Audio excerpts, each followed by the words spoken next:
न असेही. भाग 72. या कथेच्या आधीचे भाग चॅनलवर अपलोड आहेत, ते वाचण्यासाठी चॅनलला भेट द्या. ही कथा माझी स्वलिखित आहे, तर कृपया कॉपी करू नका. शिवची खोली. इकडे खोलीत गौरी दोन्ही बारांना फिट करत होती. एकाच वेळी जन्मल्याने त्यांच्या सवयी जवळजवळ सारख्याच होत्या. म्हणजे एकाला भूक लागली तर दुसऱ्यालाही तेव्हाच भूक लागत होती. दोघांचंही रडणं, खेळणं, झोपणं सगळं एकाच वेळी होत होतं. म्हणून गौरी चांगलीच तारांबळ उडत होती. त्या दोघेही इतके हट्टी, सांगितलं तरी ऐकत नव्हते. आताही ती त्यांना झोपायला सांगत होती, कारण ती दमली होती. तिला थोडं पडायचं होतं, तर ते दोघे मात्र खेळण्यात गुंग होते. सारखे आपले हातपाय मारत होते. आता काय पोटही भरलं होतं, सुशी सुद्धा झाली होती. मग आता काय करायचं, तर मम्माला त्रास द्यायचा. कारण डॅड थोडीच होता तिथे. तो तर जवळच असलेल्या स्टडी रूममध्ये आपला लॅपटॉप घेऊन बसला होता. मग आशिष त्याला त्याच्या सेक्रेटरीचा फोन आला.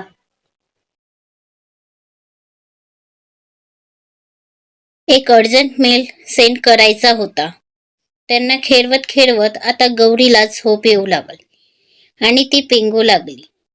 बसल्या जागी झोपेची डुलकी घेऊ लागली.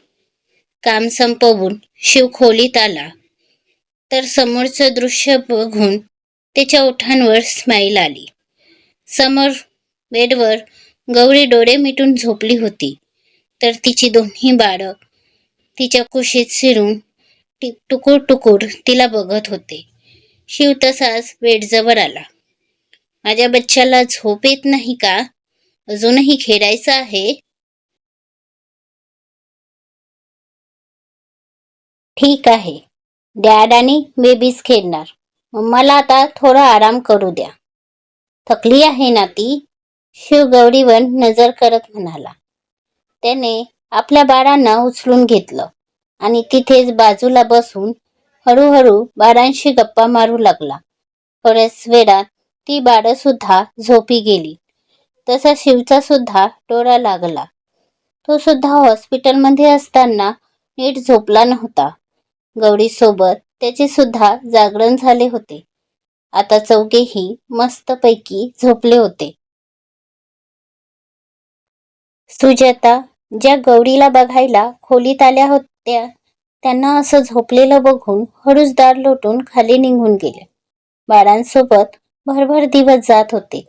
कावेरी आत्या आणि सुजाता मिळून गौरीची काळजी घेत होते. तिचं पथ्यपाणी बघत होते.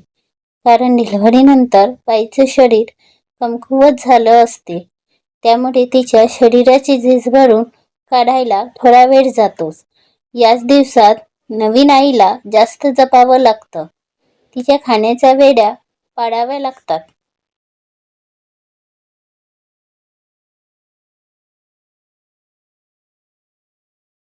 तिला पौष्टिक आहार द्यावा लागतो, तरच तिला व्यवस्थित पान्हा येतो.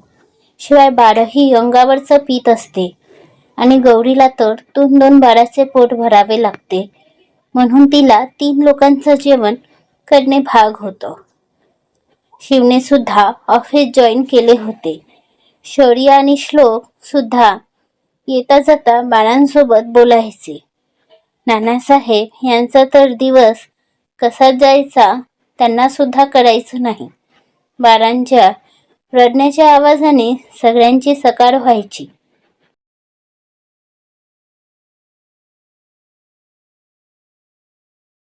सगळे खूप खूप लाड करायचे दोघांचे. पण शौर्य आणि श्लोक जास्त करून आपल्या प्रिन्सेसलाच घ्यायचे, तर मधु आणि नंदनी प्रिन्सला. म्हणून दोघेही जरा लाडावलेच होते.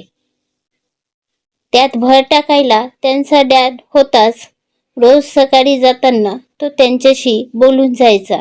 दुपारी सुद्धा त्याचा फोन चालू असायचा. दर तासातासाने तो फोन करून त्यांच्याशी बोलून घ्यायचा. त्यामुळे ते लबाड जरा जास्तच शेफारले होते.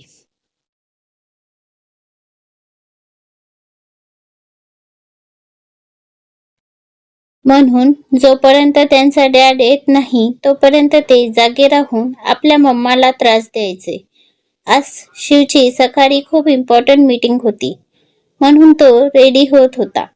त्याने आरशातूनच एक नजर आपल्या बेडवर टाकली तर तिथे त्याचे तिघही जीव शांत झोपले होते.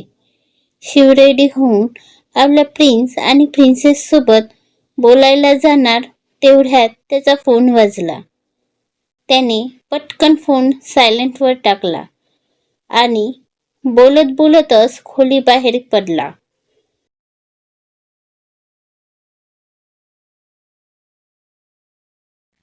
यात तो बारांशी बोलायचं विसरूनच गेला आणि तसाच बोलत गाडीत बसून ऑफिससाठी निघाला. वेळ सकाळी 9 वाजताची. पटवर्धन वाड्यात जणू वादळच आलं होतं. वाड्यात असणाऱ्या सगळ्यांची धावपळ सुरू होती. गौरीच्या खोलीत बाळांचे जोरजोरात रडण्याचे आवाज घुमत होते आणि त्यांना रडताना बघून गौरी सुद्धा रडायला होत होती. काय झालं बाळा, हे इतके का रडत आहेत? कावेरी आत्या आणि सुजाता गौरीच्या खोलीत येत म्हणाल्या.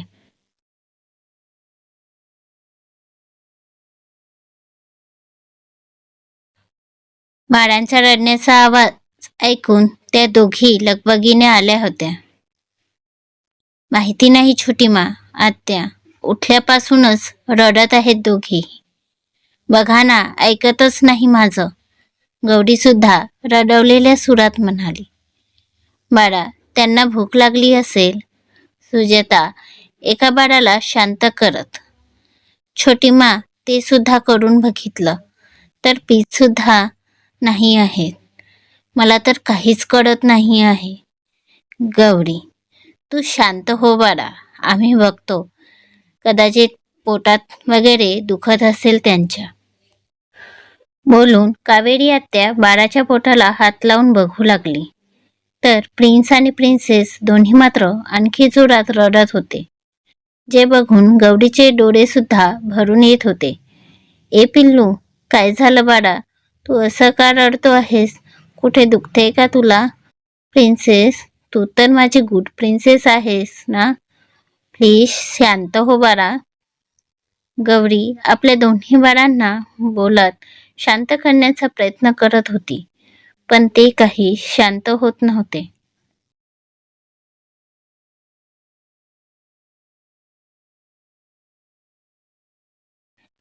गौरी, मला वाटते यांना फिरायला जायचं असेल.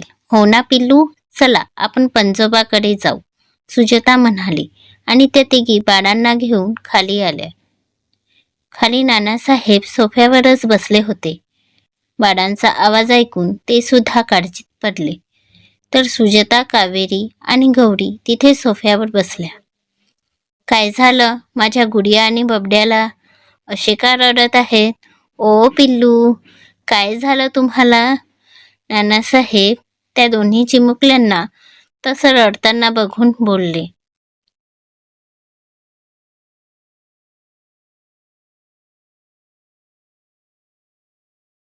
आणि हातात घेऊन शांत करू लागले. माहिती नाही आजोबा, उठल्यापासून नुसतं रडणं सुरू आहे यांचं.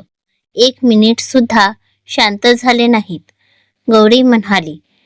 गौरी बाळा, तू काळजी करू नकोस, कावेरी आत्या म्हणाल्या. तशा गौरीने पापण्या झपकावल्या, पण चेहऱ्यावर बाळांविषयीची वेदना आणि काळजी स्पष्ट दिसत होती. इकडे नानासाहेब, सुजाता आणि कावेरी बाळांना शांत करण्याचे प्रयत्न करत होते, पण प्रिन्स आणि प्रिन्सेस काही केले शांत होत नव्हते.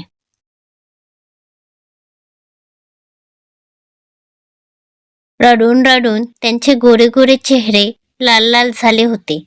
दोघेही सारखे सारखे रडत होते.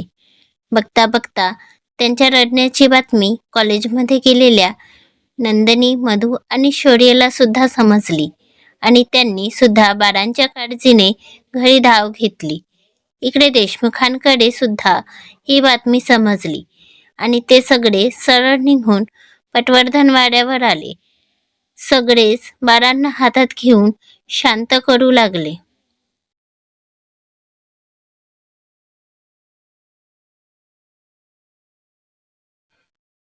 शौर्य तर त्यांच्यापुढे माकडासारख्या उड्याच मारू लागला, जे बघून थोड्या वेळासाठी त्याची प्रिन्सेस शांत झाली, पण पुन्हा रडू लागली. आता तर प्रिन्स आणि प्रिन्सेसला सुद्धा रडून रडून धाप लागली होती आणि त्याचे डोळे लागून येऊ लागले, जे बघून गौरी आणखी घाबरली. आई, बघ ना, माझी लेकरं कशी करत आहेत. गौरी घाबरून जानकी यांचा हात घट्ट धरत बोलली.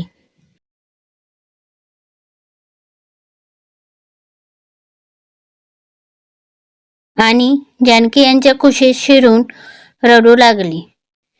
गौरी, बाळा, आता तू सुद्धा रडून रडून आपली तब्येत खराब करणार आहेस का? सुचित्राजी गौरीजवळ येत बोलल्या. मला वाटते आता आपण हॉस्पिटलला जायला हवं. तुम्ही बाळांना घेऊन या, मी गाडी काढतो, अजय म्हणाला आणि वाड्याबाहेर गेला. गौरीसोबत सगळे सुद्धा बाळांना घेऊन गडबडीत बाहेर पडले. फक्त शौर्य, नंदिनी आणि मधू घरी थांबले. शौर्यने लगेच शिवला फोन लावला. पण शिव मीटिंगमध्ये असल्याने फोन घेत नव्हता. त्यात त्याने सकाळी आपला फोन सायलेंटवर केला होता. तो नॉर्मल करायला विसरला, म्हणून त्याला आवाज येत नव्हती. हॉस्पिटल. थोड्याच वेळात ते सगळे बाळांना घेऊन हॉस्पिटलला आले. श्लोक, जो आता नुकताच व्हिजिटला जात होता, त्या सगळ्यांना एकत्र तिथे पाहून त्याला धक्काच बसला आणि तो त्यांच्या दिशेने गेला. काय झालं, तुम्ही सगळे इथे?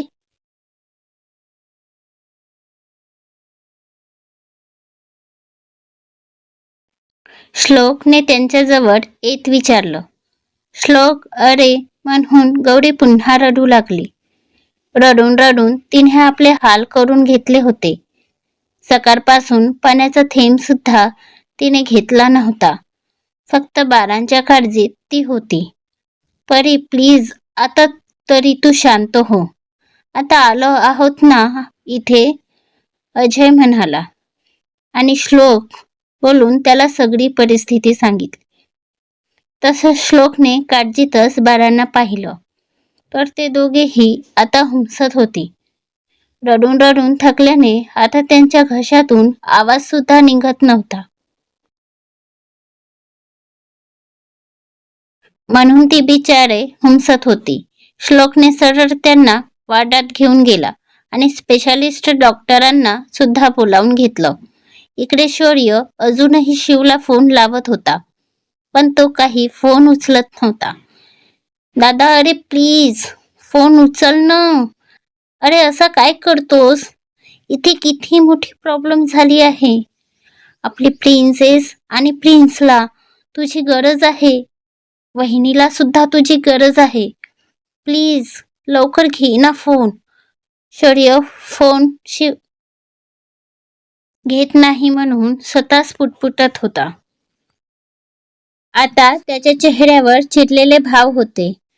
नंदिनी आणि मधू सुद्धा तिथेच सोफ्यावर काळजीत बसल्या होत्या. ए, लागतोय का फोन? नंदिनी.